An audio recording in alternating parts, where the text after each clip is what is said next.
Sun's coming up. My drink is hot, and now it's time for our first cup. Today, hope and will. It's November. It's Men's Health Awareness Month. Today I'm going to talk to you about something that has been really important to me in staying healthy, especially mentally. You know, the last 5 years have been a lot of loss for me. It started with my dad back in 2019, and then some acquaintances and a friend because of COVID. Lost an uncle to suicide, lost another uncle to other health issues. Earlier this year, my cat of 18 years died. Not to mention business endeavors and other things that have collapsed. There was a 7-year relationship in there as well that just went away.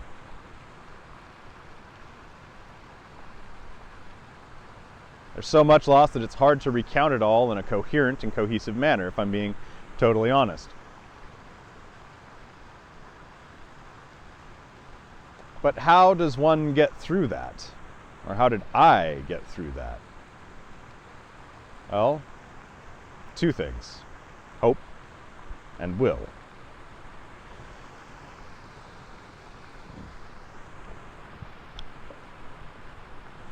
In fact, if you've been watching First Cup, or this iteration of First Cup since the beginning, I said that this year would be focused on those 2 things, or done with those 2 things in mind, and they have been. Now, something I haven't really explored about hope and will, though, is why the 2 of those things are necessary together. Because they are. I've tried both of them on their own in periods of my life, and I found them both totally insufficient. Hope by itself.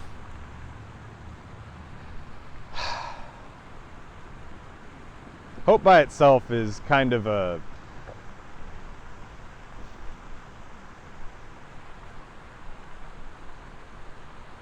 it engenders a lot of, or it can engender a lot of passivity. It can engender a lot of thinking that the right things will be done by the right people at the right time.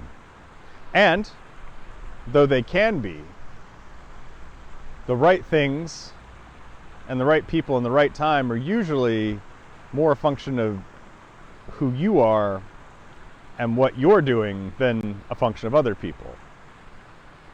Hope by itself can lead to disappointment. It can lead to all sorts of unnecessary suffering, to be totally honest. No. I don't agree with everything that Hannah Arendt said, but I think I'm on board with that. And will. Oh boy. This was the hard one for me. Will was the hard one for me to learn about.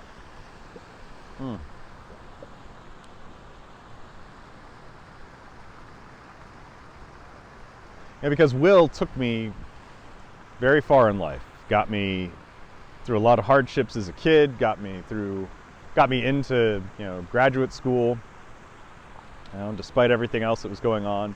Will really propelled me forward in a lot of ways. And for a long time, I thought that it was sufficient by itself. But then I started noticing something once I got to a certain point. That with a lot of will, you'll end up around a lot of people with a lot of will. But those other people, and even to some smaller extent myself, those people who are fueled only by will stop having any sort of real sense of morality. Is not quite the right word, but it's a close one. An excess of will, an obsession with will, creates a lot of self-justification.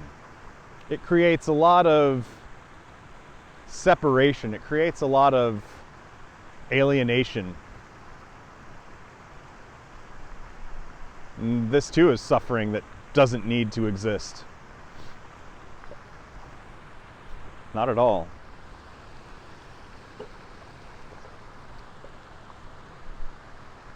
So how do these two things balance each other out?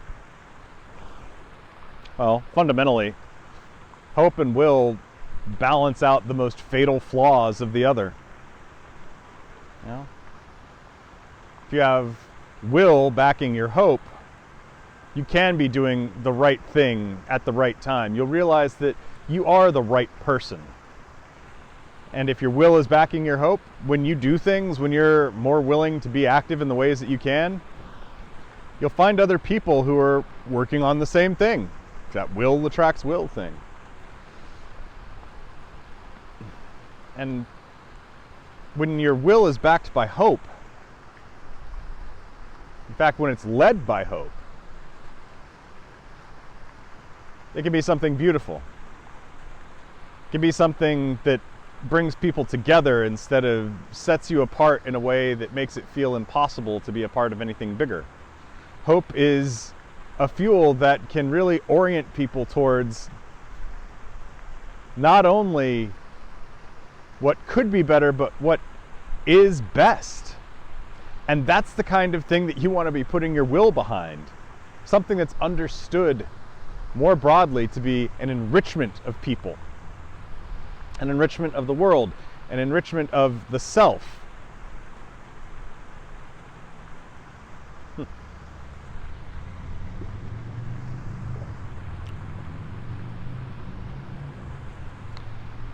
And these are all lessons that I learned or refined or remade during the last 5 years of my life, of all that loss and of all that pain, that grief that I'm still in some ways. But those two things have carried me through. Not separately, no longer alone, joined together.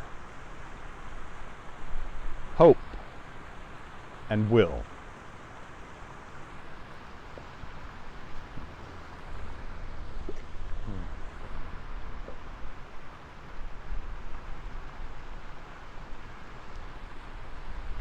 Please remember, no matter what you've heard or what I've said, death comes for us all, and a closed mouth never gets fed.